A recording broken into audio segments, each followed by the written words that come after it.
Food Network is launching a brand new cannabis cooking show, and the first ever Black woman-owned dispensary opens up on the East Coast.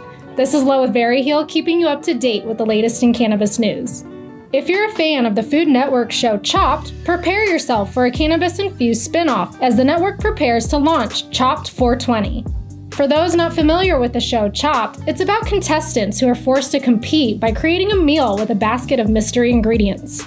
Their meals are then judged by some of the industry's top chefs and celebrities, and the winner wins a $10,000 prize. But for Chopped 420, contestants are expected to incorporate cannabis into their creations. It's definitely a tricky endeavor, knowing just how much THC to add for an enjoyable experience. The number of reality cannabis cooking shows that have popped up over the last few years are certainly indicative of how much the industry has grown and how many people are beginning to welcome it. The show is set to debut this year on 420. Next in news, Virginia Governor Ralph Northam is set to finally sign off on recreational cannabis legislation very soon.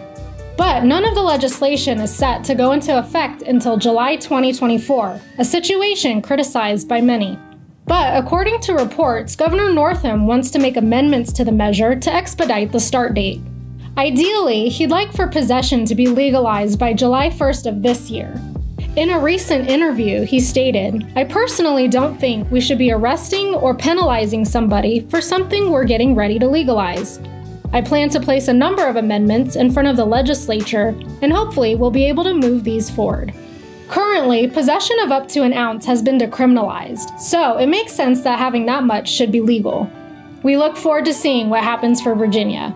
And lastly, Brockton, Massachusetts has opened its first ever recreational dispensary.